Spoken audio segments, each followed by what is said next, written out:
Hello बच्चों, mathematics by PK Sinha class में आप सभी बच्चों का एक बार फिर से स्वागत किया जाता है। बच्चों, मेरा ये वीडियो जो है वो लॉगरिथम लेक्चर नंबर 2 है। लॉगरिथम लेक्चर नंबर 1 में हमने आपको बताया लॉगरिथम का क्या डेफिनेशन होता है, लॉगरिथम किसको बोलते हैं, उसके प्रॉपर्टीज़ क्या होता है, इसको हमने प्रूफ भी किया।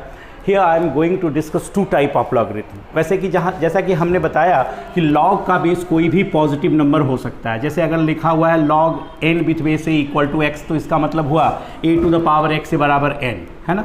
जहाँ a के बारे में बोला गया कि वो पॉजिटिव होगा और and a not equal to 1, इसके बारे में बताया गया। लेकिन आप ये जान लीजिए लॉग का बेस कोई भी पॉजिटिव नंबर हो सकता है 1 के अलावे। इसको हमने डिस्कस किया पिछले क्लास में। लेकिन यहाँ पर हम 2 तरह के लॉगरिथम की चर्चा करेंगे। एक होता है कॉमन लॉगरिथम और एक होता है नेचुरल लॉगरिथम। कॉमन लॉगरिथम जो होता है उसमें बेस 10 लिया गया और नेचुरल लॉगरिथम जो होता है उसमें बेस e लिया गया। अब बेस 10 लेकर के जब लॉगरिथम को डिफाइन किया गया तो उसे हम कहते हैं कॉमन लॉगरिथम। और ये एक मैथमेटिशियन थे जिनका नाम था हेनरी ब्रिक्स। हेनरी ब्रिक्स ने लॉग का बेस 10 लेकर लॉगरिथम को डिफाइन किया। इस वजह से उसे हम लोग कॉमन लॉगरिथम कहते हैं या ब्रिक्सियन लॉगरिथम भी कहते हैं। दूसरे एक मैथमेटिशियन थे जिनका नाम था जॉन नेपियर। जॉन नेपियर ने लॉगरिथम के बेस को ई लेकर के डिफाइन किया और उसका नाम रखा नेचुरल लॉगरिथम, या उसको हम लोग नेपेरियन लॉगरिथम कहते हैं। प्रश्न यहाँ पैदा होता है ये ई क्या है, तो इसी को डिस्कस करने के लिए सबसे पहले हम आपको बताएंगे फैक्टोरियल नोटेशन के बारे में। अभी आप जान लीजिए फैक्टोरियल नोटेशन किसको कहते हैं, फैक्टोरियल नोटेशन क्या होता है ये आप जानिए। देखिए फैक्टोरियल नोटेशन है ना, ये हम समझें। फैक्टोरियल नोटेशन देखिए, the product of first n natural numbers is called factorial n, and it is written as follows। इसको पढ़ेंगे फैक्टोरियल n, या आप कहीं पे आप ऐसा भी देखेंगे। दैट इज फैक्टोरियल n का मतलब हुआ पहले n नेचुरल नंबर का प्रोडक्ट, यानी फैक्टोरियल n 1 इंटू 2 इंटू 3 से लेकर कहाँ तक, तो n नेचुरल नंबर के प्रोडक्ट को फैक्टोरियल n कहते हैं। या आप ये भी लिख सकते हैं, देख सकते हैं, इसको भी हम कह सकते हैं 1 इंटू 2 इंटू 3 से लेकर के n तक का प्रोडक्ट लिखा, ये फैक्टोरियल n हुआ। इसकी चर्चा यहाँ पर ज़रूरी क्यों है ये थोड़ी देर में आपको पता चल जाएगा। वैसे फैक्टोरियल के बारे में हम लोग जब अलजेब्रा में परमुटेशन कॉम्बिनेशन पढ़ेंगे तो इसके सारे ऑपरेशन को समझ लेंगे। अभी सिर्फ हमने एक एक्सपोनेंशियल सीरीज को डिस्कस कर रही हैं, इसलिए हमने वहाँ पे फैक्टोरियल के बारे में बता दिया। अगर कहीं पे फैक्टोरियल 3 लिखा हुआ है तो इसका मतलब हो गया पहले 3 नेचुरल नंबर का प्रोडक्ट, यानी 1 इंटू 2 इंटू 3, इसका वैल्यू हो गया 6। अगर मान लीजिए कहीं पे फैक्टोरियल 4 लिखा हुआ है, इसका मतलब पहले 4 नेचुरल नंबर का प्रोडक्ट, या आप 1 2 3 4 लिख सकते हैं, या इसको उल्टा भी लिख सकते हैं 4 3 2 1, है ना, ये 24 हो गया। ये फैक्टोरियल नोटेशन हो गया। Factorial the product of first n natural number is called factorial n, और उसको हम लोग सिंबल से डिनोट करते हैं, ये हुआ फैक्टोरियल n, या ऐसे आप लिख सकते हैं। क्लियर है। अब हम एक सीरीज को डिस्कस करेंगे जिसे एक्सपोनेंशियल सीरीज कहते हैं। देखिए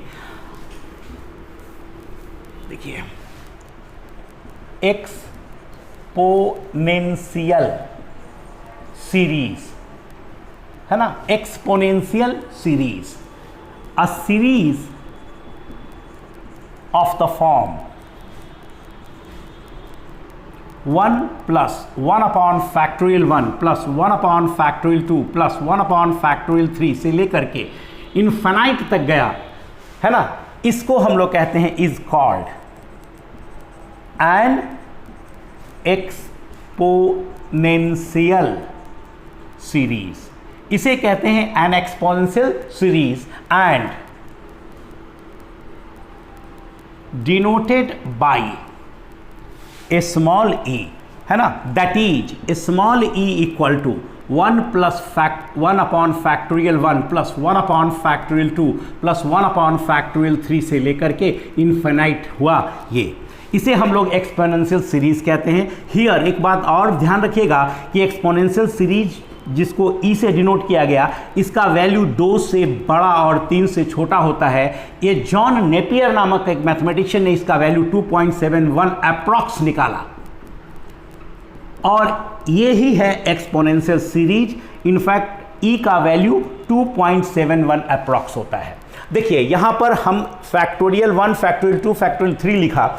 यहाँ पर फैक्टोरियल का इस्तेमाल हुआ, इसलिए सबसे पहले हमने फैक्टोरियल नोटेशन के बारे में आपको बता दिया कि भाई ये क्या होता है। तो आप समझ लिए कि फर्स्ट n नेचुरल नंबर के प्रोडक्ट को फैक्टोरियल n बोलते हैं। नेचुरली ये फर्स्ट 1 नेचुरल नंबर का प्रोडक्ट फैक्टोरियल 1 यानी 1 हो गया। फर्स्ट 2 नेचुरल नंबर का प्रोडक्ट यानी 1 × 2 हुआ। ये फर्स्ट 3 नेचुरल नंबर का प्रोडक्ट यानी 1 × 2 × 3 हुआ। ऐसे जो सीरीज होते हैं, इस सीरीज को हम लोग एक्सपोनेंशियल सीरीज कहते हैं और इसको ई से डिनोट किया गया और ई का जो वैल्यू हुआ वो 2.71 अप्रॉक्स हुआ, यानी 2 से बड़ा और 3 से छोटा होता है। अब लॉग के बेस में इसी ई का इस्तेमाल कर दिया जॉन नेपियर ने, इसलिए और उसको इसी वजह से उसे हम कहते हैं नेचुरल लॉगरिथम। तो अब हम यहाँ पे डिस्कस कर रहे हैं common logarithm and natural logarithm.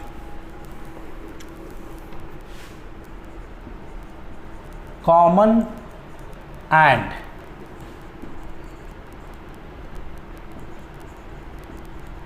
Natural logarithm. Common and natural logarithm. देखिए जैसा कि हम जान रहे हैं, बेस तो कोई भी पॉजिटिव नंबर ले सकते हैं आप, लेकिन अगर बेस 10 लिया गया तो उसे हम कहते हैं कॉमन लॉगरिथम। अब बेस ई अभी बताया एक्सपोनेंशियल लिया तो उसे हम कहते हैं natural logarithm. A logarithm is said to be a common logarithm. A logarithm is said to be a common logarithm if base of logarithm is 10 and a logarithm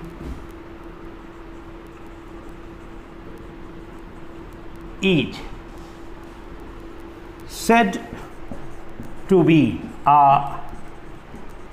natural logarithm if base is e, है ना, 2.71।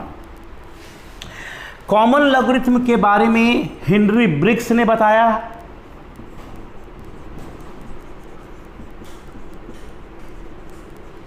Henry Briggs इस common logarithm के जन्मदाता, common logarithm, इसलिए इसे हम लोग ब्रिग्सियन logarithm भी कहते हैं। जॉन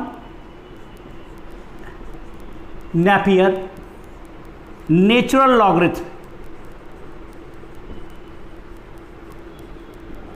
लॉगरिथम के जन्मदाता, इसलिए इसे नेपेरियन लॉगरिथम के नाम से भी जानते हैं, है ना।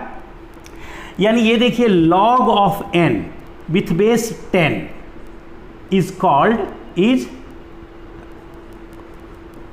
कॉमन लॉगरिथम और log of n with base e is natural logarithm. ये नेचुरल लॉगरिथम हो गया। फॉरेन ऑथर ने अपने बुक में कॉमन और नेचुरल लॉगरिथम को अलग अलग तरीके से लिखा गया। देखिए log of n with base 10, इसके हम लोग लिखते हैं LGN। ये LGN का मतलब log n with base 10 and log of n with base e is written as lnx, ln इसका मतलब है log of n with base e। लेकिन इंडियन ऑथर ने अपने बुक में log का बेस नहीं लिया और ये बोला कि जब उसके न्यूमेरिकल कैलकुलेशन कर रहे हो, मान लो बेस 10 है, और जब उसके अलजेब्रिकल कैलकुलेशन कर रहे हो यानी थ्योरेटिकल इन्वेस्टिगेशन अगर किया जा रहा है तो वहां पर हम बेस को e कंसीडर करेंगे। जो log का टेबल बनाया गया वो बेस 10 को ही लेकर के बनाया है हेनरी ब्रिग्स ने, है ना। तो हम लोग यहाँ पर न्यूमेरिकल कैलकुलेशन जब लॉग का करेंगे तो बेस को कंसीडर कर लेंगे 10 है, और जब अलजेब्रिकल कैलकुलेशन कर रहे हैं तो उस वक्त बेस को समझ लेंगे e है। लेकिन अगर बेहतर होगा log n with base e अगर लिखना हो तो उसे ln लिखें, ln लिखें, और log n विथ बेस 10 है तो उसे lg लिखें, तो ज़्यादा आसान है। इसमें बेस कुछ भी नहीं दिया हुआ है, फिर भी हमको पता है lg है मतलब 10 बेस, ln है मतलब e बेस। ये दो तरह के लॉगरिथम हुआ है ना। लॉगरिथम का बेस कोई भी पॉजिटिव नंबर हो सकता है 1 के अलावे, और अगर बेस 10 लिया तो उसे कॉमन लॉगरिथम कहते हैं, और अगर बेस e लिया तो उसे हम लोग नेचुरल या नेपेरियन लॉगरिथम के नाम से जानते हैं। अब हम बात करेंगे कैरेक्टरिस्टिक एंड मैंटिसा के बारे में। कैरेक्टरिस्टिक क्या होता है और मैंटिसा क्या होता है। तो जैसा कि आपने देखा कि किसी भी नंबर का लॉग ये आवश्यक नहीं कि कोई ना कोई नेचुरल नंबर या इंटीजर ही हो। अब जैसे मान लीजिए log of 100 with base 10 equal to 2, log of 1000 with base 10 equal to 3। अब आप सोचिए यहाँ पर कि log 100 2 हुआ विथ बेस 10 और log 1000 3 हुआ विथ बेस 10, तो जो नंबर 100 और 1000 के बीच में है, यानी 100 और 1000 के बीच में है, नेचुरली उसका log 2 से बड़ा और 3 से छोटा होगा, यानी उसका log 2 पॉइंट समथिंग होगा। यानी हम कह सकते हैं कि logarithm of a number is not necessarily an integer. If logarithm of a number is not an integer, then the integral part of logarithm of number is called characteristic and fractional part of is called mantissa। अब यहाँ पर गौर करें आप, देखिए 100 is less than 300, no doubt about it, और 300 is less than 1000। अब log का base हम 10 लेते हैं 100, तो log of 300 with base 10 less than log of 1000 with base 10, क्योंकि जो नंबर 1 से बड़ा है उसका पावर बढ़ाइएगा तो वो नंबर भी बढ़ेगा। अब इसका हुआ 2 less than log of 300 with base 10 less than 3। अब हम यहाँ देख रहे हैं कि भैया log 300 का वैल्यू 2 और 3 के बीच में है, यानी log ऑफ 300 विथ बेस 10 2 दशमलव कुछ होगा। हम यहाँ पे लिख देते हैं, इसका होता है कितना, आप भी टेबल देख करके ये जान जाइएगा। इसका होता है 2.4771, यानी 2.771। तो ये जो होता है ना, ये इंटीग्रल पार्ट है जिसको हम कहते हैं characteristic. Integral part of logarithm is called characteristic, and fractional part जो होता है लॉगरिथम का, इसको कहते हैं mantissa. Here we can say that logarithm of a number is not necessarily an integer. If logarithm of a number is not an integer, then integral part of logarithm of number is called characteristic and fractional part is called mantissa. If हम ये लिखेंगे, we know that the logarithm of a number is not necessarily an integer. If logarithm of a number is not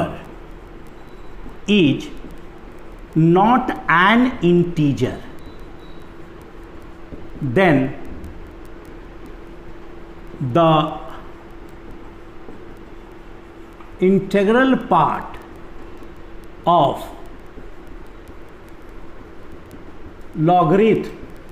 of logarithm of a number is called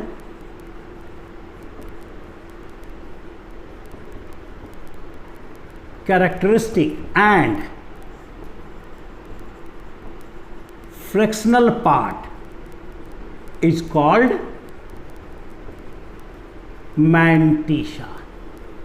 Logarithm of a number is not necessarily an integer. If logarithm of a number is not an integer, then integral part of logarithm of a number is called characteristic and fractional part is called mantissa.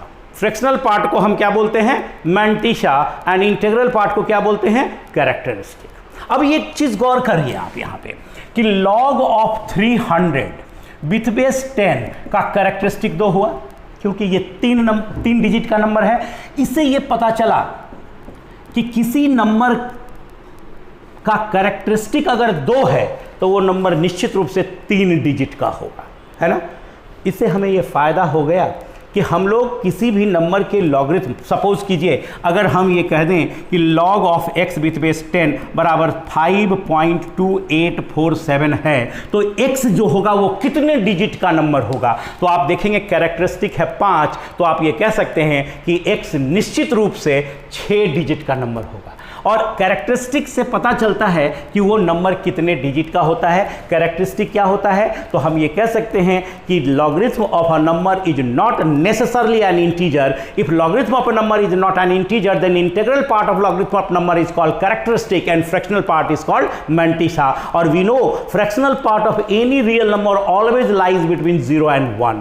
Fractional part किसी भी number का 0 और 1 के बीच होता है। Fractional part negative नहीं होता है। फ्रैक्शनल पार्ट जो होता है 0 हो सकता है, अगर वो नंबर इंटीजर है तो उसका फ्रैक्शनल पार्ट 0 है, और अगर वो नंबर इंटीजर नहीं है तो उसका फ्रैक्शनल पार्ट ऑलवेज जो होता है वो 0 और 1 के बीच होता है। और किसी नंबर के इंटीग्रल पार्ट और फ्रैक्शनल पार्ट को ऐड करने पे वो नंबर हमें मिलना चाहिए। अब जैसे मान लीजिए हमने देखा इसका इंटीग्रल पार्ट कैरेक्टरिस्टिक 2 है और मैंटिसा जो है वो 0.4771 है, तो कैरेक्टरिस्टिक और मैंटिसा को हमने जोड़ दिया तो वो नंबर मिल जाएगा 2.4771। ये चीज़, ये टर्म को आप समझेंगे कि कैरेक्टरिस्टिक प्लस मैंटिसा बराबर वो नंबर होना चाहिए जिसका जो नंबर लॉग के रूप में इस्तेमाल किया गया।